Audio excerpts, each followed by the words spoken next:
Hello everyone, this is Pathyam. Pathyam पर आप सभी का मोस्ट वेलकम है। द यूनियन, जो कि हमारा कहाँ आता है, हमारे भारतीय संविधान के पार्ट 5 के अंडर आर्टिकल 52 से लेकर आर्टिकल 151 के बीच में आता है।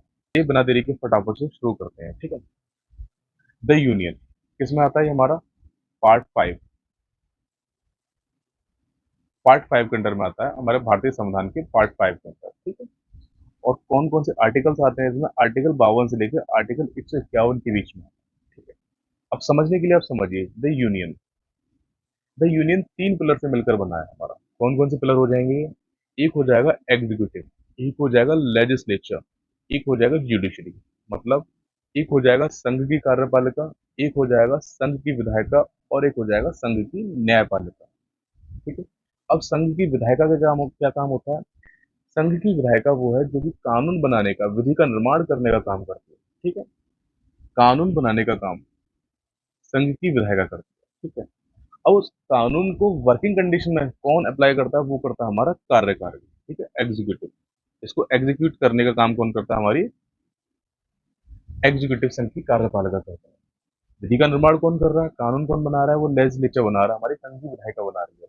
लेकिन उसको वर्किंग कंडीशन में कौन ले जा रहा है? एग्जीक्यूट कौन कर रहा है? उसे एग्जीक्यूट कर रहा है हमारा एग्जीक्यूटिव ऑफ द यूनियन, मतलब संघ की कार्यपालिका।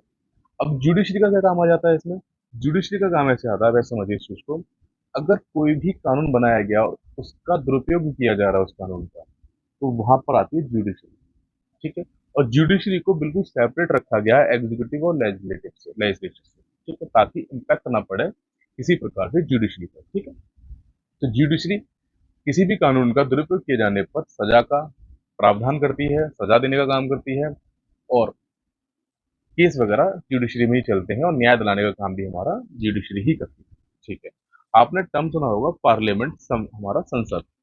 तो संसद हमारा तीन चरणों से मिलकर बना होता है। कौन कौन? सबसे पहले राष्ट्रपति, दूसरे नंबर पर लोकसभा, तीसरे नंबर पर राज्यसभा, ठीक है। अब मैं आपको एक ट्रिक बता रहा हूँ छोटी, आपने शायद पहले ही सुनी होगी या कहीं पढ़ी भी होगी। सरल, ठीक है। अब सरल में हमारे पास एल से हो जाएगा लोकसभा,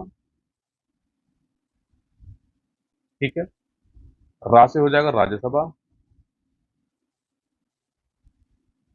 और सा से हो जाएगा संसद, ठीक है। अब संसद जो आती है आर्टिकल 79 में आती है, राज्यसभा किस में आती है? आर्टिकल 80 में आती है, ठीक है। और लोकसभा जो आती है हमारी, वो आती है आर्टिकल 81 में। ये आप लोगों को ध्यान रखना है, ठीक। अब हम पढ़ेंगे इसमें सबसे पहले संघ की कार्यपालिका, मतलब एग्जीक्यूटिव ऑफ द यूनियन के बारे में। एग्जीक्यूटिव ऑफ द यूनियन के बारे में, संघ की कार्यपालिका के बारे में, ठीक है। तो ये आर्टिकल किससे किसके बीच में आता है? ये आर्टिकल 52 से लेकर आर्टिकल 78 के बीच में आ रहा है। संघ की कार्यपालिका 52 से 78 के बीच में पढ़ने वाले हैं हम इसको, ठीक है। अब संघ की कार्यपालिका में क्या क्या आ रहा है? राष्ट्रपति का पद आएगा, उपराष्ट्रपति का पद आएगा, प्रधानमंत्री भी इसी में आएंगे, कैबिनेट मिनिस्टर्स भी इसी में आएंगे, ठीक है। ये सब किस में आते हैं? संघ की कार्यपालिका में आते हैं। अब इस संघ की कार्यपालिका मतलब कि एग्जीक्यूटिव ऑफ द यूनियन में हम सबसे पहला जो पद है वो पढ़ने वाले हैं हम राष्ट्रपति को। कौन सा पढ़ने वाले हैं हम? राष्ट्रपति के पद को सबसे पहले, ठीक है। राष्ट्रपति, राष्ट्रपति हमारे कौन से आर्टिकल में आ रहा है? आर्टिकल 52 से लेके आर्टिकल 62 के बीच में आते हैं। आर्टिकल 52 से लेके आर्टिकल 62 के बीच में, ठीक है। अब भारत के अंदर राष्ट्रपति का जो पद लिया गया, भारतीय संविधान में राष्ट्रपति का जो पद लिया गया, वो कहाँ से लिया गया? वो लिया गया है United states of America, America के संविधान से। मैंने आपको एक चैप्टर कराया था, foreign source of Indian constitution, इसी पॉलिटी वाले सेशन में, ठीक है। तो उस चैप्टर का नाम था foreign source of Indian constitution, मतलब विदेशी स्रोत जो हमारे संविधान के। वहां पर मैंने बताया था कि राष्ट्रपति का जो पद है वो कहाँ से लिया गया? वो लिया गया यूनाइटेड स्टेट्स ऑफ अमेरिका, मतलब अमेरिका के संविधान से लिया गया है, ठीक है। तो ये आपको ध्यान रखना है। अब आर्टिकल 52 देखते हैं इसमें। आर्टिकल 52 है हमारा आर्टिकल 52। आर्टिकल 52 क्या कहता है? भारत का एक राष्ट्रपति होगा, वह देश का प्रथम नागरिक भी होगा। मतलब आर्टिकल 52 कह रहा है भारत का एक राष्ट्रपति होगा। कौन होगा? एक राष्ट्रपति होगा, ठीक है। और वही देश का प्रथम नागरिक भी होगा, फर्स्ट सिटीजन ऑफ इंडिया। कौन होगा? First citizen of India, first citizen of India, first citizen of India होगा, ठीक है।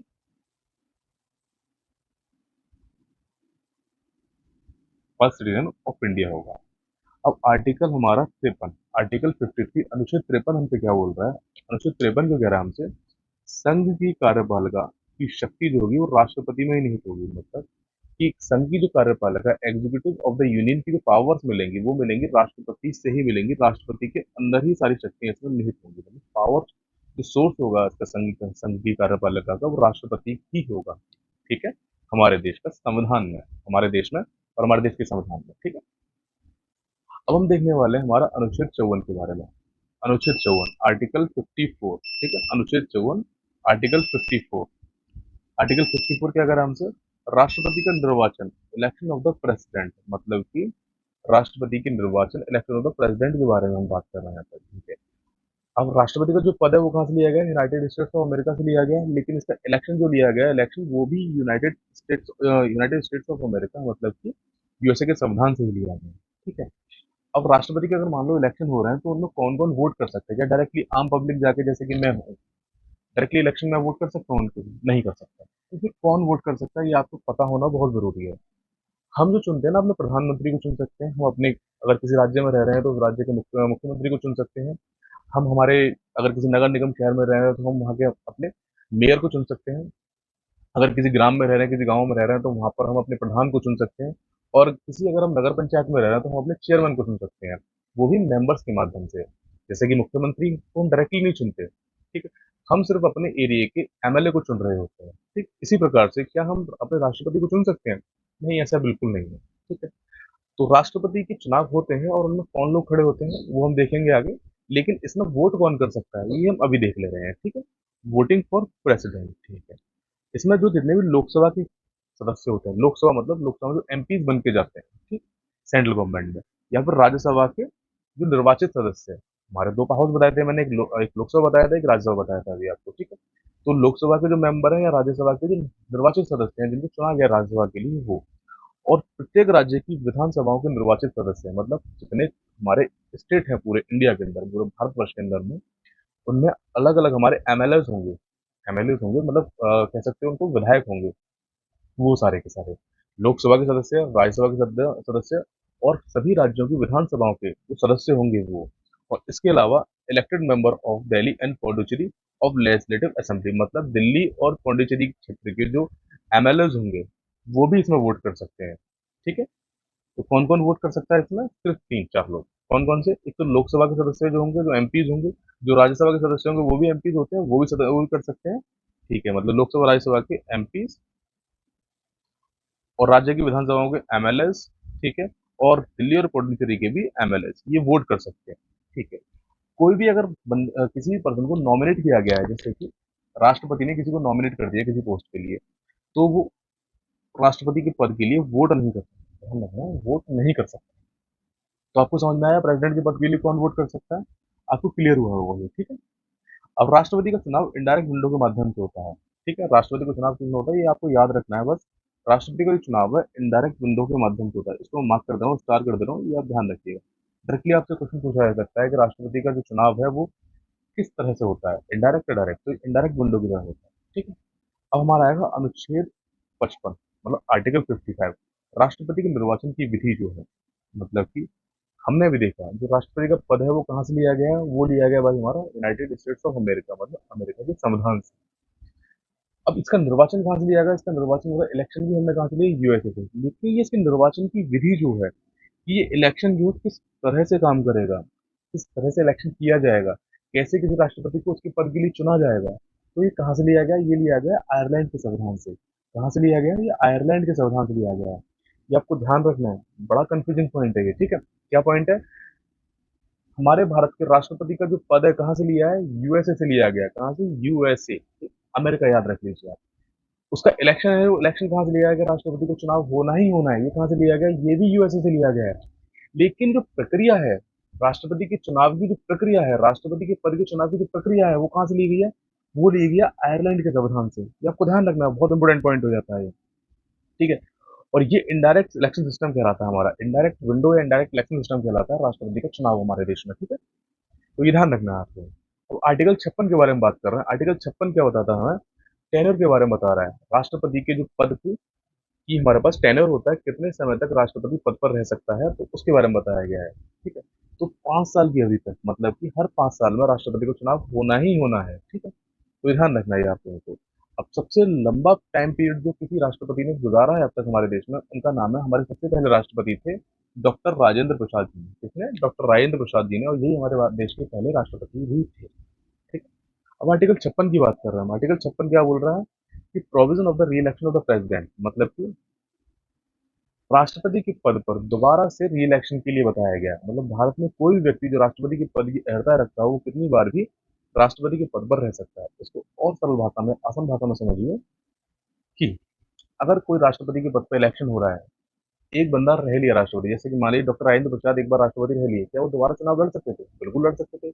हमारा देश का संविधान ये कहता है कि कोई भी व्यक्ति जो राष्ट्रपति के पद की अर्हता है, मतलब योग्यता, क्वालिफिकेशन रखता है, क्वालिफिकेशन के बारे में आगे जानेंगे, लेकिन आप इतना समझिए यहाँ पे, जो क्वालिफिकेशन रखता है वो कितनी बार भी राष्ट्रपति के पद पर खड़ा हो सकता है, जीत सकता है और बन सकता है। कोई भी इसके लिए कानूनी निषेध नहीं है कि भाई एक राष्ट्रपति जो हमारे देश के राष्ट्रपति के लिए सिर्फ एक बार ही बनना है, दो बार ही बनना है, कितनी बार भी कोई व्यक्ति बन सकता है, बस शर्त है कि वो उसकी क्वालिफिकेशन को फुलफिल कर रहा हो, ठीक है। तो री इलेक्शन के बारे में बता रहा आर्टिकल 56, लेकिन इसी में एक पॉइंट याद रखिएगा आप यूएसए के बारे में। कहाँ के बारे में? यूएसए के बारे में, यूनाइटेड स्टेट्स ऑफ अमेरिका के बारे में। लेकिन यूएसए के अंदर, मतलब अमेरिका के अंदर, हम जो राष्ट्रपति के पद पर रहता है वो सिर्फ 2 बार बन सकता है, कोई व्यक्ति सिर्फ 2 बार, ठीक है। और 4 साल का टेन्योर होता है इसका। हमारे यहाँ 5 ईयर का टेन्योर टेन्योर है। जो हमारा कार्यकाल राष्ट्रपति के पद के लिए हमारे देश में वो 5 साल है, लेकिन अमेरिका के अंदर 4 साल है। ये क्वेश्चन आपसे डायरेक्टली पूछा जा सकता है किसी एग्जाम में। हो सकता है वनडे में ना आए, लेकिन यूपी पीसीएस या किसी भी स्टेट पीसीएस के एग्जाम में प्री में पूछा जा सकता है। वन लाइनर क्वेश्चन, याद रखिएगा आप इसको, ठीक है। इसको याद रखिएगा आप। अब आर्टिकल 58 के बारे में बात कर रहे हैं हम। आर्टिकल 58 हमसे क्या बोल रहा है? राष्ट्रपति पद के लिए योग्यता, मैंने बताया था आगे बताएंगे हम आपको। तो राष्ट्रपति पद के लिए योग्यताएं क्या रहने वाली है, क्वालिफिकेशन क्या रहने वाली है, आर्टिकल 58 के अंदर आता है। हाँ, सबसे बड़ी बात, क्वेश्चन कैसे पूछा जाएगा आपसे, बहुत सारे स्टूडेंट्स के दिमाग में आता होगा, क्योंकि जो फ्रेश, जो 2-3 साल गुजार चुके होते हैं, 1 साल गुजार चुका होता है, उसको पता होता है क्वेश्चन कैसा आता है। लेकिन बिगिनर है, जिसने अभी स्टार्ट किया, उसको नहीं मालूम कुछ भी, तो उसके लिए क्वेश्चन डायरेक्टली पूछा जा सकता है। एक फॉर्मेट बता रहा हूँ मैं आपको। मान लीजिए कि एसएससी का कोई एग्जाम है या कोई रेलवे का एग्जाम हो रहा है, तो उसमें डायरेक्टली क्वेश्चन पूछ लिया आपसे कि राष्ट्रपति के पद की जो योग्यताएं हैं वो किस अनुच्छेद के अंतर्गत आती है हमारे भारतीय संविधान में। तो उसमें डायरेक्टली ऑप्शन दे रखा होगा आपके लिए, एक ऑप्शन अनुच्छेद 58 या आर्टिकल 58। इस तरह से क्वेश्चन बन सकता है, ठीक है। तो आर्टिकल 58 में हमसे क्या पूछ रहा है? Qualification of the president. क्या पूछ रहा है? Qualification of the president, qualification of the president के बारे में पूछ रहा है हमसे, ठीक है। तो क्या क्वालिफिकेशन रहने वाली है इसकी? तो क्वालिफिकेशन रहेंगी, सबसे पहले तो भाई भारत का नागरिक होना चाहिए। अब किसी अमेरिका के बंदे को उठा के या किसी फॉरनर को उठा के तो हम नहीं बनाएंगे अपने देश का राष्ट्रपति, क्योंकि सर्वोच्च पद है हमारे देश का ये, ठीक है। तो भारत का एक स्थायी नागरिक होना जरूरी है। कम से कम 35 वर्ष उसने पूरे कर लिए हो अपने जीवन के, ठीक है। 35 वर्ष उसने कम से कम पूरे कर लिए हो अपने जीवन के। लोकसभा के सदस्य बनने की योग्यता रखता हो, ठीक है। वह किसी भी लाभ के पद पर नहीं होना चाहिए जब तक कि वो राष्ट्रपति का चुनाव नहीं जीते। लाभ का पद मतलब कोई सरकारी पद पर नहीं होना चाहिए, किसी कोई एमपी एमएलए नहीं होना चाहिए, किसी भी देश या किसी भी राज्य का राज्यसभा का मेंबर नहीं होना चाहिए जब तक कि वो इलेक्शन नहीं जीता हो, ठीक है। वह एक पढ़ा लिखा व्यक्ति होना चाहिए, लिटरेट होना चाहिए, इंसान या पागलपन या दिवालिया नहीं होना चाहिए, ठीक है। ये क्वालिफिकेशन है और कुछ टर्म्स एंड कंडीशन, ठीक। अब बात कर रहे हैं अनुच्छेद 59 के बारे में। अनुच्छेद 59 आर्टिकल 59 के बारे में। राष्ट्रपति कार्यालय की जो शर्तें हैं, मतलब condition of the president office, ठीक है। सबसे पहला, राष्ट्रपति कार्यालय सदैव राष्ट्रीय राजधानी या उच्चतम न्यायालय के समीप होना चाहिए। जो पहली शर्त है राष्ट्रपति कार्यालय मतलब प्रेसिडेंट के ऑफिस के लिए, वो ये है कि राष्ट्रपति का जो कार्यालय है हमेशा कहाँ होना चाहिए? नेशनल कैपिटल रीजन, मतलब राष्ट्रीय राजधानी क्षेत्र में, या सुप्रीम कोर्ट के नजदीक, सुप्रीम कोर्ट के पास होना चाहिए, ठीक है। भारत का संसद किसी भी सदन का सदस्य नहीं हो सकता। भारत का संसद की राष्ट्रपति जो हमारा भारत का संसद के किसी भी सदस्य का किसी भी सदन का सदस्य नहीं हो सकता। राष्ट्रपति मतलब लोकसभा राज्यसभा का सदस्य नहीं हो सकता, ठीक है। भारत का राष्ट्रपति भारत में आवास, वेतन एवं भत्ते का भोगी होता है। मतलब कि उसको सरकारी आवास मिलेगा, वेतन मिलेगा और उसको भत्ते मिलेगा। मतलब कि भत्ते से मीन्स हो जाएगा अलाउंसेस, अलाउंसेस मिलेंगे उसको, ठीक है।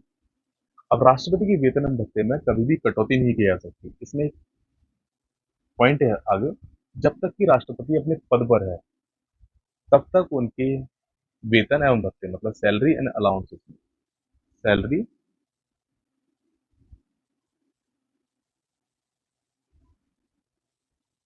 एंड अलाउंसेस में कोई भी कटौती नहीं की जा सकती। ठीक है। अब आर्टिकल 60 क्या बोल रहा है हमसे, आर्टिकल 60 आर्टिकल 60 बोल रहा है हमसे राष्ट्रपति की शपथ के बारे में। Oath of the president, oath of president. ठीक है।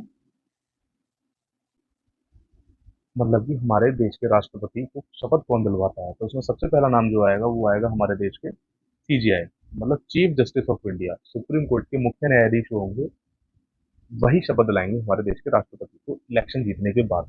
ठीक है। अगर मान लीजिए कि सीजीआई नहीं है अवेलेबल उस टाइम पर, तो कौन दिला सकता है, तो फिर उनके बाद दिलाएंगे कोई भी मोस्ट सीनियर जज, मतलब कोई भी वरिष्ठ न्यायाधीश जो सीजीआई के बाद आते हैं एक ऑर्डर में। ठीक है, तो वो दिलाएंगे शपथ किसको, हमारे देश के राष्ट्रपति को। अब बात कर रहे हैं हम आर्टिकल 61 जो most most most important article है हमारे द यूनियन चैप्टर का। ये मार्क कर लीजिए आप इसको, आर्टिकल 61, इम्पीचमेंट, महाभियोग की प्रक्रिया, राष्ट्रपति को पद से हटाने का तरीका। इम्पीचमेंट का प्रोसेस सबसे पहले आप ये समझिए, इम्पीचमेंट का प्रोसेस में इम्पीचमेंट होता क्या है। इम्पीचमेंट है एक तरह से राष्ट्रपति एक बार इलेक्ट हो जाने के बाद ना उनको पद से हटाया जा सकता है सिर्फ एक प्रोसेस के थ्रू, इम्पीचमेंट के थ्रू। इम्पीचमेंट के जरिए उनको पद से हटाया जा सकता है। ठीक है। उनके ऊपर महाभियोग लगाकर ही उनको हटाया जा सकता है, वो भी तब कि जब उन्होंने संविधान की का उल्लंघन किया हो, हमारे भारतीय संविधान का उल्लंघन किया हो। ठीक है। जो उनको पद से हटाया जा सकता है। राष्ट्रपति, अब जो त्यागपत्र वाली बात करेंगे यहाँ पे हम ये पॉइंट देख ले रहे हैं पहले। भारत के राष्ट्रपति किसको अपना त्यागपत्र अपना रेजिग्नेशन दे सकते हैं, वो उपराष्ट्रपति को दे सकते हैं। ठीक है। अब राष्ट्रपति के महाभियोग की प्रक्रिया किसी भी सदन में स्टार्ट की जा सकती है। डायरेक्टली क्वेश्चन बन जाता है कभी कभी कि राष्ट्रपति की जो महाभियोग इम्पीचमेंट का जो प्रोसेस है कहाँ से स्टार्ट किया जा सकता है, लोकसभा से या राज्यसभा से। हम कहीं से भी स्टार्ट कर सकते हैं, लोकसभा से भी स्टार्ट कर सकते हैं, राज्यसभा से भी स्टार्ट कर सकते हैं। लेकिन उस टाइम पर जो अवेलेबल है लोकसभा राज्यसभा के 1/4 सदस्य अवेलेबल होने चाहिए। क्या होने चाहिए, 1/4 सदस्य अवेलेबल होने चाहिए, ये ध्यान रखना है आपको। राष्ट्रपति की वकालत कौन करता है, हम मान लीजिए कि इम्पीचमेंट लगाना है उन पे, तो उनकी वकालत कौन करेगा, अटॉर्नी जनरल करेगा, हमारा महान्यायवादी करेगा। ठीक है। अब 14 दिन का नोटिस पीरियड राष्ट्रपति को दिया जाता है और इस्तीफे की मांग की जाती है। ठीक है। अगर इस्तीफा ना दे तो महाभियोग स्टार्ट किया जाता है। अगर मान लीजिए लोकसभा राज्यसभा में उनके खिलाफ पारित कर दिया जाता है कोई भी प्रोसेस कि भाई ये इन्होंने संविधान का उल्लंघन किया है, तो 1/4 सदस्यों की मौजूदगी में तो उनको 14 दिन का नोटिस पीरियड दिया जाता है कि राष्ट्रपति को इस्तीफा देने के लिए। अगर वो नहीं दे रहे हैं इस्तीफा, उसके बाद उनको इम्पीच किया जाता है और उनको पद से हटा दिया जाता है। ये आपको ध्यान रखना है। ठीक है। आर्टिकल 61 किसके बारे में बता रहा है, मैं इम्पीचमेंट के बारे में। आर्टिकल 60 किसके बारे में बता रहा है, ओथ के बारे में। आर्टिकल 59 किसके बारे में बता रहा था, office condition of the president house. ठीक है। आर्टिकल 58 जो बता रहा था राष्ट्रपति के लिए योग्यता मतलब क्वालिफिकेशन ऑफ द प्रेसिडेंट के बारे में। ठीक है, ये ध्यान रखना है। अब आर्टिकल 62, आर्टिकल 62 जो बता रहा है हमें बता रहा है राष्ट्रपति का रिक्त पद पुनः 6 महीने के भीतर भर जाना चाहिए। मतलब कि अगर राष्ट्रपति का पद किसी वजह से खाली हो गया है तो 6 महीने से ज्यादा वो खाली नहीं रह सकता, उसको 6 माह के भीतर फुलफिल कर देना चाहिए। ठीक है। तो चलिए आइए कुछ हमारे जो अब तक के राष्ट्रपति प्रेसिडेंट रहे उनके बारे में थोड़ा देख ले रहे हैं। ठीक है।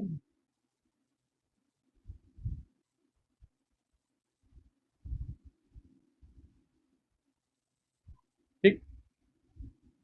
टिल नाउ जो हमारे पहले राष्ट्रपति थे वो थे डॉक्टर राजेंद्र प्रसाद। 1950 से 1962 तक रहे थे, सबसे लंबे टाइम तक राष्ट्रपति पद पर रहने वाले इकलौते हमारे राष्ट्रपति डॉक्टर राजेंद्र प्रसाद। इनके बाद में जो रहे थे डॉक्टर सर्वपल्ली राधाकृष्णन, जो कि 1962 से 1967 के बीच में रहे थे, डॉक्टर सर्वपल्ली राधाकृष्णन। ठीक है। तीसरे नंबर पे जो रहे थे हमारे डॉक्टर जाकिर हुसैन रहे थे, जो कि 1967 से लेके 1969 तक रहे थे। ठीक है, ये ध्यान रखना है आपका। इनकी जो मृत्यु हुई थी वो ऑफिस में हुई थी, इनके पद के दौरान मृत्यु हुई थी। क्वेश्चन बन जाएगा कि पहले राष्ट्रपति कौन थे जिनकी इनके पद के दौरान ऑफिस में मृत्यु हुई थी, तो वो थे हमारे डॉक्टर जाकिर हुसैन। ठीक है, कौन, डॉक्टर जाकिर हुसैन। और पहले मुस्लिम राष्ट्रपति भी थे हमारे ये।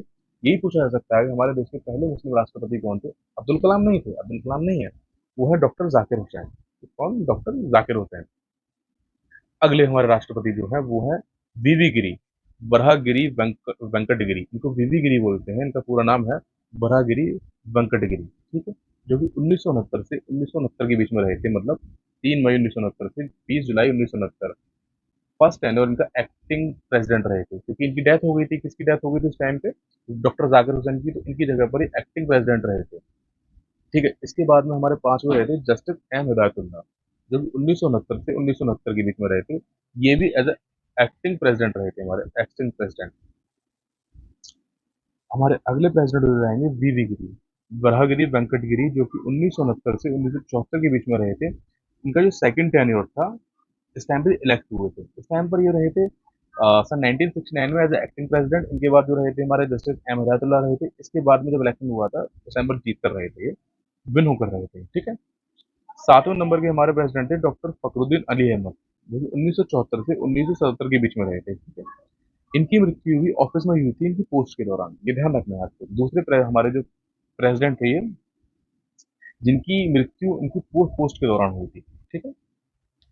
इससे पहले कौन थे? इससे पहले थे हमारे डॉक्टर जाकिर हुसैन। ठीक है। अगले हमारे 8वें नंबर के जो प्रेसिडेंट है वो है बीडी जत्ती। ठीक है। जो कि 1977 से 1977 में रहे थे। ये भी एज एक्टिंग प्रेसिडेंट रहे थे, क्योंकि इनकी डेथ हो गई थी किसी डॉक्टर फखरुद्दीन अली अहमद की, इनकी पद के दौरान। 9th नंबर के हमारे हैं नीलम संजीव रेड्डी। ठीक है। 1977 से 1982 तक नीलम संजीव रेड्डी। ठीक है। 10वें नंबर पर रहते हैं हमारे ज्ञानी गैल सिंह। ज्ञानी गैल सिंह, ठीक है, ज्ञानी गैल सिंह बोलते हैं इनको, जो कि 1982 से 1987 तक रहे थे। ठीक है। अगले हमारे रामास्वामी वेंकटरमन, आर वेंकटरमन इनको बोलते हैं। ये रहे थे 1987 से 1992, आर वेंकटरमन। ठीक है। इसके बाद में डॉक्टर शंकर दयाल शर्मा, जो कि 1992 से 1997 तक रहे थे, डॉक्टर शंकर दयाल शर्मा। ठीक है। इसके बाद जो रहे थे के आर नारायणन, के आर नारायणन, कोचरिल कोचरिल कोचरिल रमन नारायणन, जो कि रहे थे हमारे 1997 से 2002 तक। ठीक है, के आर नारायणन। और इसके बाद 14वें जो प्रेसिडेंट है हमारे सबके चहेते डॉक्टर एपीजे अब्दुल कलाम, जिनकी फुल फॉर्म आपने अपने बचपन में किसी न किसी से जरूर पूछी होगी, अब्दुल पाकिर जैनुलाब्दीन अब्दुल कलाम। ठीक है। क्योंकि इनके नाम की फुल फॉर्म जान लेना ही अपने आप में उस पीरियड में, मेरा तो स्कूल की एक नॉलेज, स्कूल टाइम की एक मेमोरी है मेरी, कि किसी ने मुझसे इनका पूरा नाम पूछा था। मुझे उस वक्त नहीं आया था, क्योंकि पता ही नहीं था मुझे। ठीक है। लेकिन उस टाइम पर जब मुझे पता चला तो मैंने बहुत लोगों से पूछा, उनको भी नहीं पता था। तो ये मेरी एक मेमोरी है, अब्दुल पाकिर जैनुलाब्दीन अब्दुल कलाम। और एक मूवी और आई थी इमरान हाशमी की शायद, उसमें भी एक क्वेश्चन था, एक जीके राउंड था लास्ट में उसमें, तो वहां पर भी ये क्वेश्चन था कि अब एपीजे अब्दुल कलाम का पूरा नाम क्या है। ठीक है। उस मूवी का नाम शायद मुझे याद नहीं है। तो उसमें एक तो मे बी इमरान हाशमी ही थे, और दूसरे एक्टर एक और थे उसमें, तो उनका नाम ध्यान नहीं मेरे को। ठीक है। तो हमारे सबके चाहिए थे एपीजे अब्दुल कलाम, जो कि सन 2002 से लेके सन 2007 तक हमारे देश के राष्ट्रपति भी रहे हैं। ठीक है। 15वें नंबर की हमारी जो राष्ट्रपति हैं वो हैं प्रतिभा देवी सिंह पाटिल। इनमें एक पॉइंट याद रखना है इसका हमारा, कि ये हमारे देश की पहली फीमेल प्रेसिडेंट थी। ठीक है। पहली महिला राष्ट्रपति हमारी। अगर पूछ लिया जाता है तो हमारे देश की पहली महिला राष्ट्रपति कौन है या कौन थी, वो है डॉक्टर प्रतिभा देवी सिंह पाटिल। वर्तमान में है वो बताऊंगा आगे मैं। अब 16वें नंबर पर हमारे जो राष्ट्रपति रहे 2012 से लेकर 2017 तक, प्रणब मुखर्जी। ठीक है, कौन? प्रणब मुखर्जी। और 17वें नंबर के जो राष्ट्रपति रहे हमारे, वो 2017 से लेकर 2022 तक रहे, रामनाथ कोविंद। और वर्तमान में जो हमारी दूसरे नंबर की महिला राष्ट्रपति है हमारे देश की, वो है द्रौपदी मुर्मू। ये 18वें नंबर की राष्ट्रपति है हमारे वर्तमान में। ठीक है, द्रौपदी मुर्मू। अगर सीक्वेंस वाइज देखा जाए तो हमारे 18वें नंबर की, अगर सीक्वेंस वाइज जैसे कि बताया मैंने देखा जाए तो ये 18वां नंबर बैठता है। लेकिन अगर पर्सन वाइज देखा जाए तो 15वें नंबर की राष्ट्रपति है हमारे देश की। ठीक है। ये तो अलग अलग सिंगल स्लाइड में है, यहाँ से आप देख लेना अगर आपको ठीक लगे तो। और यहाँ से ठीक ना लगे तो, और काउंट करना चाहो, जैसे 15वां नंबर बता रहा हूँ, जैसे एक दो तीसरे नंबर के ये रहे हमारे, ऐसे चार पाँच, इनमें डबल जो नाम है उनको अलग काउंट कर लेना, फिर अलग से काउंट करना है, क्योंकि वीवी गिरी 2 बार रहे हैं। ठीक है। इसमें वीवी गिरी 2 बार रहे हैं, वीवी गिरी के बाद में इसमें और हमारे एक और हैं, वो भी 2 बार रहे हैं। कौन रहे हैं? डॉक्टर फखरुद्दीन अली अहमद। नहीं नहीं, वीवी गिरी 2 बार रहे थे इसमें। और एक और हैं, वो देख लेना, आपको दिख जाएगा। ठीक है। तो 15वें या 16वें नंबर का सीक्वेंस है इनका, 15 या 16 नंबर का सीक्वेंस होगा। ठीक। वो आप काउंट कर लेना, समझ में आ जाएगा आप। ठीक है। अब ये हमारे हैं 15th ही है, 15th नंबर की है। ठीक है, 15th ही है। मैंने नोट भी किया है, ये क्वेश्चन बन जाता है और यहाँ पर भी नोट किया है मैंने। ये 15वें नंबर की ही राष्ट्रपति है हमारी वर्तमान में, ठीक है। तो 16 नहीं है, ये 16 आप हटा दीजिएगा, 16 नहीं है, ओनली 15 नंबर, ठीक है।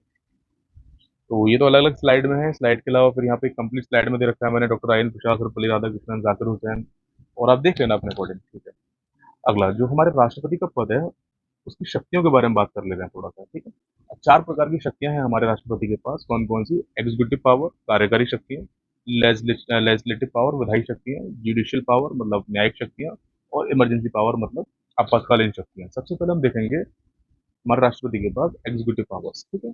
एग्जीक्यूटिव पावर में क्या आता है? एडमिनिस्ट्रेटिव पावर जितनी भी आएंगी, हमारे प्रशासनिक शक्तियां जितनी भी आएंगी, वो राष्ट्रपति के पास इसमें आती है हमारी कार्यकारी शक्तियां, ठीक है।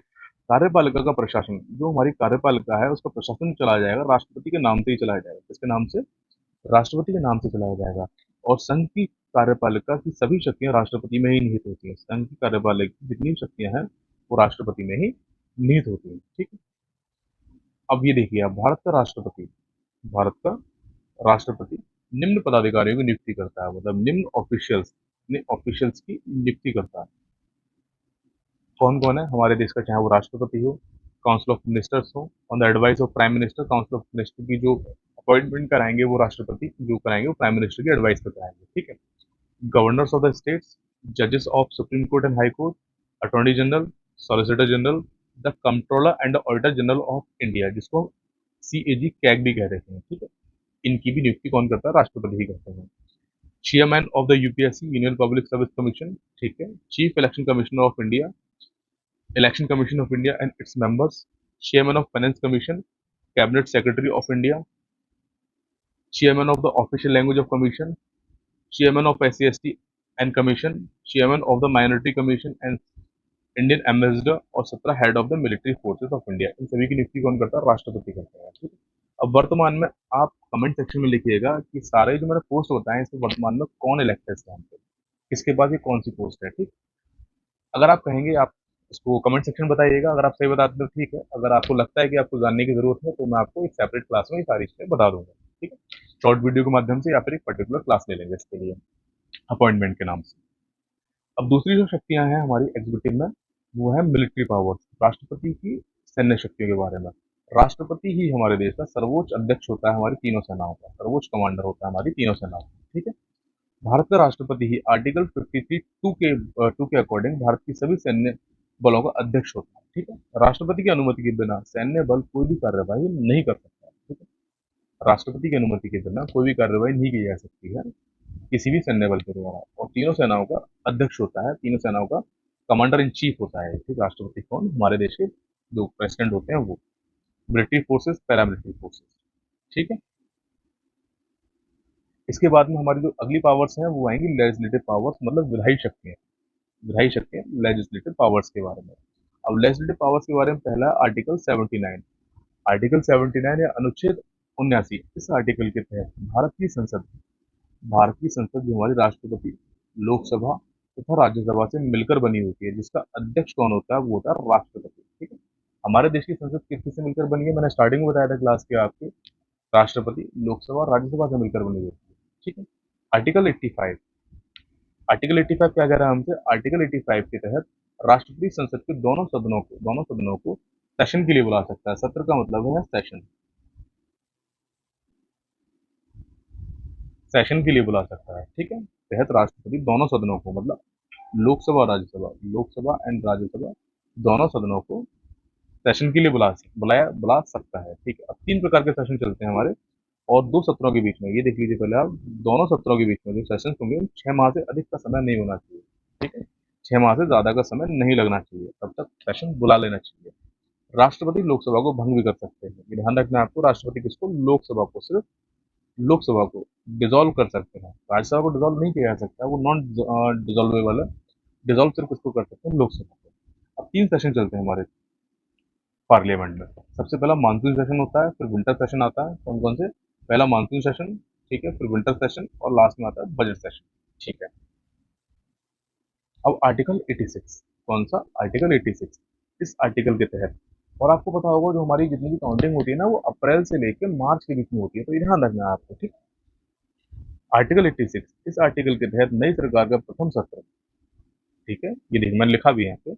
आर्टिकल 86 के अकॉर्डिंग प्रथम सरकार का प्रथम जो सत्र होगा वो बजट सत्र की शुरुआत राष्ट्रपति के भाषण से स्टार्ट होती है। ठीक, पहला जो हमारा सेशन होता है बजट सत्र या बजट सेशन ही होता है और राष्ट्रपति के भाषण से ही स्टार्ट होता है। अगर कोई भी नई सरकार बन रही है तो नई सरकार बनेगी तो अपना बजट पेश करेगी वो, और उसका जो स्टार्टिंग होगी वो किससे होगी, राष्ट्रपति के भाषण से होगी। तो डायरेक्टली ये क्वेश्चन बन सकता है, तो किस अनुच्छेद के तहत ये प्रावधान है कि कोई भी नई सरकार बनती है तो उसका सेशन बजट सेशन से स्टार्ट होता है और राष्ट्रपति ही उसके सेशन को स्टार्ट कराते हैं, उनके भाषण से ही स्टार्ट होता है, उनके लेक्चर से ही स्टार्ट होता है। तो कौन सा अनुच्छेद है ये अनुच्छेद हो जाएगा हमारा 86, अनुच्छेद 86, आर्टिकल 86। ठीक है, अगला हो जाएगा हमारा इसमें आर्टिकल 108, मतलब कि अनुच्छेद हमारा 108। इस आर्टिकल के तहत राष्ट्रपति संसद के दोनों सदनों को ज्वाइंट सेशन के लिए, अधिवेशन के लिए, मतलब संयुक्त अधिवेशन ज्वाइंट सेशन के लिए बुला सकता है। ठीक है?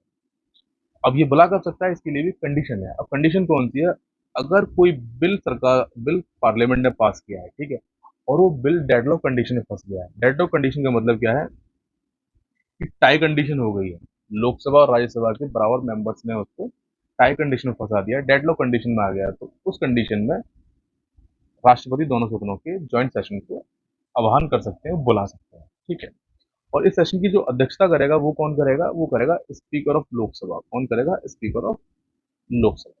ठीक है, भारत का राष्ट्रपति एक विधेयक को, ये ध्यान रखना है आपको, हमारे देश का राष्ट्रपति, ठीक है, एक विधेयक मतलब किसी भी बिल को, विधेयक का मतलब यहाँ बिल से है क्योंकि ये टर्म बार बार यूज होगा, तो ध्यान रखना आप, बिल विधेयक को एक ही बार पुनरावलोकन मतलब अगेन रिव्यू के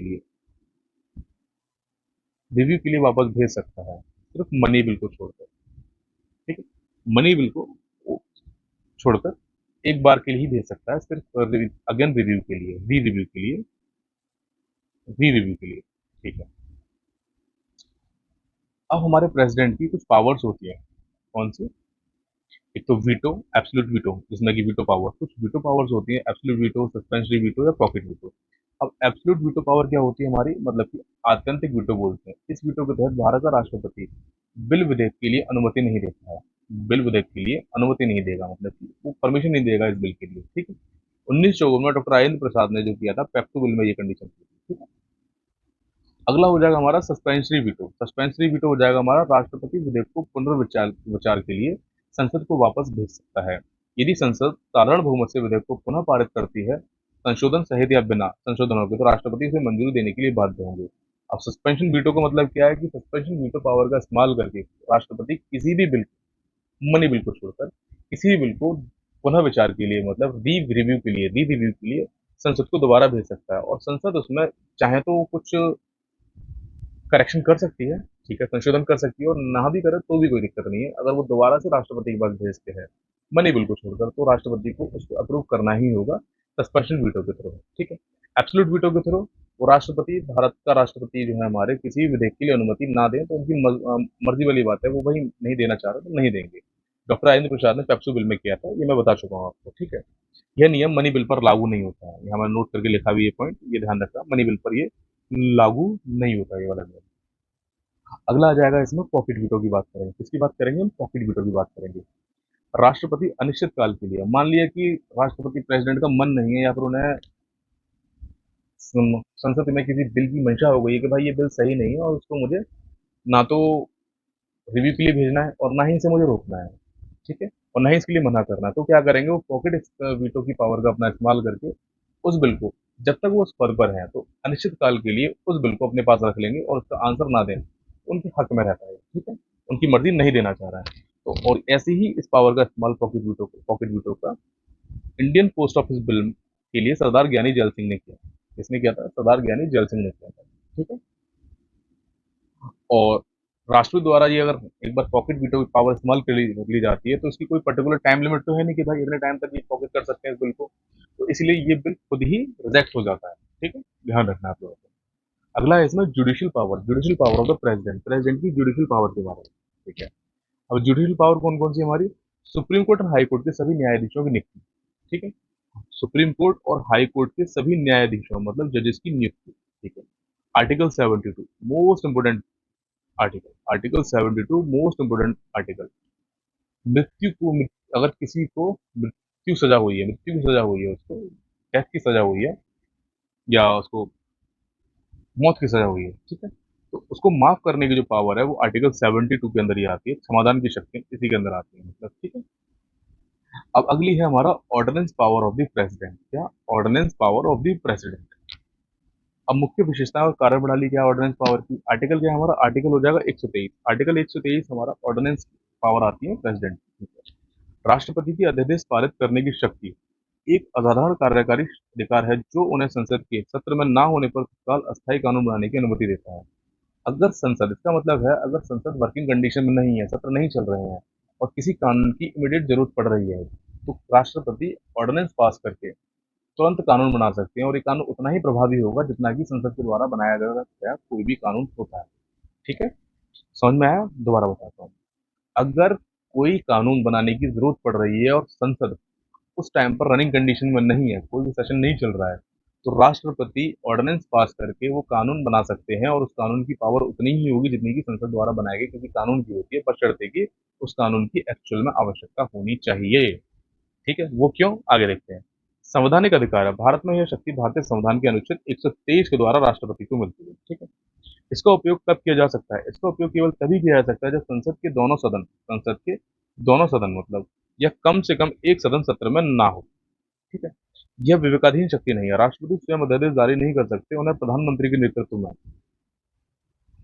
मंत्रिपरिषद की बाध्यकारी सलाह पर ही कार्य करना होगा। ठीक, अब ऑर्डिनेंस पास तो कर सकते हैं, ठीक है, अब इसकी समाप्ति अधिकतम अवधि क्या है? मैक्सिमम, अगर कोई ऑर्डिनेंस पास कर दिया प्रेसिडेंट ने तो उसकी मैक्सिमम जो टाइम लिमिट है 6 महीने 6 दिन, 6 महीने 6 सप्ताह की होती है। ठीक है, अब संसद इसी बीच में संसदीय स्वीकृति, संसद के पुनः सत्र शुरू होने पर अध्यादेश को दोनों सदनों के समक्ष प्रस्तुत किया जाना आवश्यक है। यदि दोनों सदन इसे अनुमोदित मतलब परमिशन के लिए परमिशन दे देते हैं तो प्रस्ताव पारित नहीं करते हैं तो यह 6 सप्ताह बाद समाप्त हो जाएगा। मतलब कि अगर दोनों सदनों के द्वारा इसको परमिशन नहीं दी जाती है तो ये ऑर्डिनेंस समाप्त हो जाता है।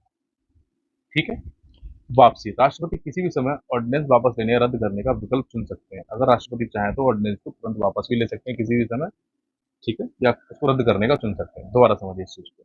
Ordinance power of the president article 123 में आती है। कब लागू होती है? कि जब संसद का सदन नहीं चल रहा हो, सेशन नहीं चल रहा हो और उस टाइम पर किसी कानून की अति आवश्यकता पड़ रही है और बनाना जरूरी है, तो राष्ट्रपति प्रधानमंत्री की सलाह पर या उसकी कैबिनेट मिनिस्ट्री की सलाह पर एक कानून का निर्माण कर सकते हैं जिसकी पावर किसके बराबर होगी? संसद द्वारा बनाए गए किसी भी कानून के समाप्त होगी। लेकिन इसकी कुछ लिमिटेशन भी है।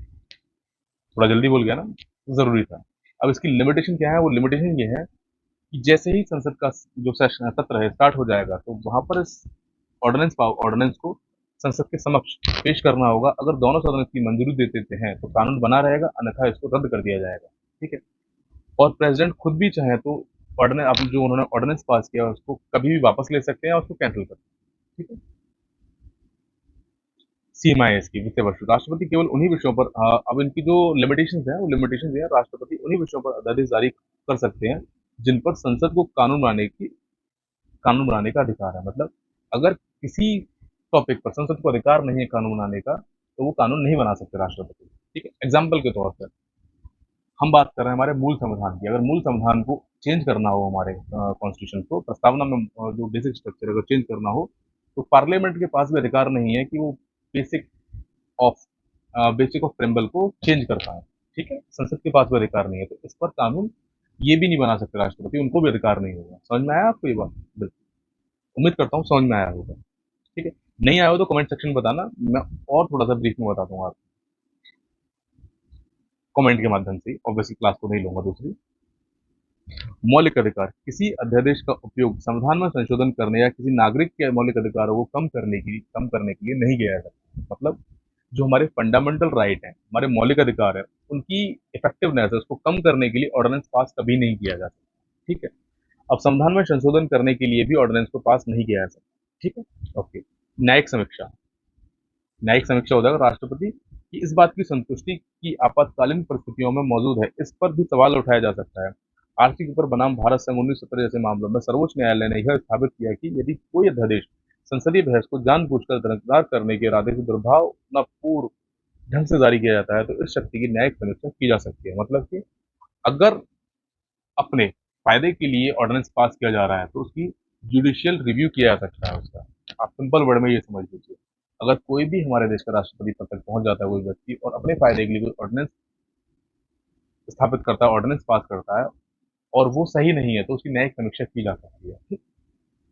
अगला, emergency power of the president. ठीक है, भारत के राष्ट्रपति को संविधान के भाग 18, कौन सा, संविधान के भाग 18 के अंतर्गत आपातकालीन शक्तियां प्राप्त हैं। ठीक है, आपातकालीन शक्तियां प्राप्त हैं। अभी कौन कौन सी शक्तियां हैं? सबसे पहली शक्ति हो जाएगी हमारे पास राष्ट्रीय आपातकाल, अनुच्छेद 352 के अंतर्गत आता है।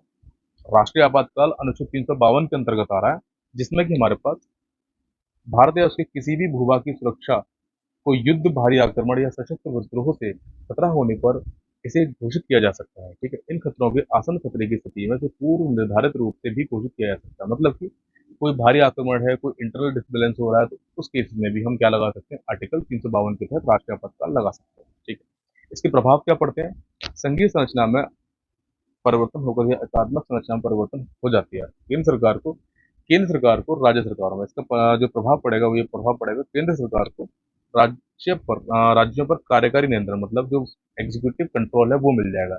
जितने भी स्टेट है हमारे इंडिया के, उन सभी स्टेट्स पर एग्जीक्यूटिव कंट्रोल मिल जाता है हमारे सेंटर को, मतलब हमारे केंद्र को। ठीक है, इस अनुच्छेद के लागू होने के बाद, राष्ट्रीय आपातकाल लागू होने के बाद। ठीक है, और अनुच्छेद 19 के तहत, अनुच्छेद 19 में कुछ लिमिटेशन दे रखी है, उसमें सिर्फ आर्टिकल 20 और 21 को छोड़कर हमारे जितने भी मौलिक अधिकार है वो सारे छीन लिए जाते हैं आपातकाल के समय पर। ये ध्यान रखना है आपको, आर्टिकल 20 एंड आर्टिकल 21 को छोड़कर। आर्टिकल 19 में जितने भी फंडामेंटल राइट है, हमारे मौलिक अधिकार, वो सारे खत्म हो जाते हैं, और ऑब्वियसली सारे मौलिक अधिकार खत्म हो जाते हैं सिर्फ 20 और 21 को छोड़। ठीक है, अनुमोदन प्रक्रिया, संसद के दोनों सदनों द्वारा 1 महीने के भीतर विशेष बहुमत से अनुमोदन किया जाना चाहिए आपातकाल के लिए। ठीक। अगला हो जाएगा आर्टिकल 356 में आता है हमारा कौन सा? राज्य आपातकाल, स्टेट इमरजेंसी। अब तक कितनी बार लगा है नहीं पता, अगर किसी राज्य में इमरजेंसी लग रही है तो स्टेट इमरजेंसी ही लगती है। ठीक है, अगर कहते हैं ना कि किसी राज्य की सरकार गिर गई तो इसी के थ्रू गिरती है, आर्टिकल 356 के थ्रू। यदि कोई राज्य सरकार संविधान के अनुसार कार्य करने में असमर्थ है तो आमतौर पर राज्य के राज्यपाल की रिपोर्ट के बाद इस आधार पर वहां राष्ट्रपति शासन लगाया जा सकता है।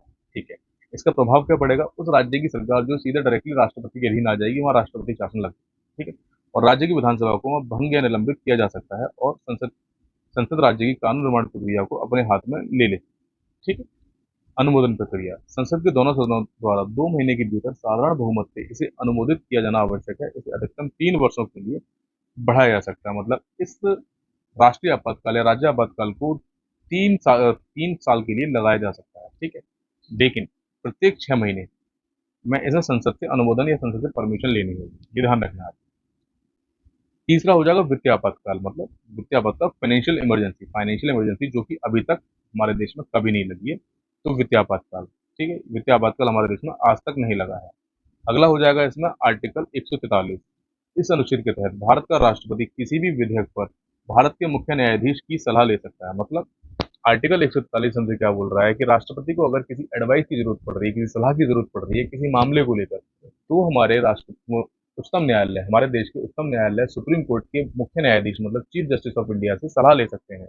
लेकिन उनकी सलाह को मानना या ना मानना उनके हाथ में, अगर वो चाहे तो एडवाइस लेने के बाद नहीं मान सकते, उनकी मर्जी वाली बात है। ठीक है, तो ये था हमारा कंप्लीट चैप्टर कौन सा? द यूनियन, जिसमें कि हमने आज पढ़ा राष्ट्रपति के बारे में। हमने राष्ट्रपति देखा, राष्ट्रपति की शक्तियां देखी, कार्यकारी शक्तियां देखी उनकी, और इसके अलावा हमने इमरजेंसी पावर भी देखी राष्ट्रपति की, राष्ट्रपति के जो इम्पोर्टेंट आर्टिकल्स थे, जो महत्वपूर्ण आर्टिकल्स थे, वो भी देखे हमने। ठीक है, तो ये था आज का हमारा चैप्टर का पहला भाग। अब इसमें द यूनियन में अगला भाग हम अगली क्लास में लेंगे अपना। और इस क्लास की अगर आपको पीडीएफ चाहिए तो आप क्यूआर कोड को स्कैन करके डायरेक्टली आप हमारे टेलीग्राम चैनल पर जुड़ सकते हैं, वहाँ से आपको पीडीएफ मिल जाएगी। आपको नोट करने की भी ज़रूरत नहीं है, आप सिर्फ क्लास को सुनिए और सिर्फ पीडीएफ डाउनलोड करके एक दो बार रिवाइज कर लीजिएगा, आपके मेंटल स्टेट में सारी चीज़ें आसानी से बैठ जाएंगी। ठीक है, और एक और खास बात है, टेलीग्राम चैनल ज्वाइन करने के बाद आपको जो बेनिफिट मिलेगा, जितने भी इंपोर्टेंट अपडेट आएंगे टेलीग्राम चैनल पर ही आएंगे हमारे को। ठीक है, और कोई कोर्स लॉन्च कर रहे हैं या फिर कोई नेक्स्ट हम सेशन स्टार्ट कर रहे हैं अपना, जैसे कि हिस्ट्री कराने वालों उसकी तैयारी मैंने स्टार्ट कर दी है, और उसमें मिडाइवल हिस्ट्री स्टार्ट करेंगे हम। जैसे ये पॉलिटी खत्म हो जाएगा, जैसे ही हमारा पॉलिटी खत्म होगा, मिडाइवल हिस्ट्री हम स्टार्ट करेंगे। कौन सा? Medieval history. मध्यकालीन भारत से हम अपने इतिहास की शुरुआत करेंगे। और आप देखिएगा बहुत ही बेहतरीन तरीके से जैसे हम पॉलिटी कर रहे हैं, अपना समाधान कर रहे हैं, उसको भी कंप्लीट करेंगे, ठीक है। उसके बाद हम भूगोल करेंगे, ज्योग्राफी करेंगे, ठीक है। तो पीडीएफ के लिए आप टेलीग्राम चैनल ज्वाइन कर लेना। और द यूनियन का एक पार्ट था ये, अगली क्लास हम आगे लेंगे। इसमें द यूनियन की अभी खत्म नहीं हुआ है, द यूनियन अभी आगे काफ़ी बाकी है, ठीक है। तो द यूनियन हम आगे भी पढ़ेंगे। तो तब तक के लिए धन्यवाद। स्वस्थ रहिए, मस्त रहिए और पढ़ते रहिए, क्योंकि always keep learning to success of success, ठीक है। धन्यवाद, थैंक यू।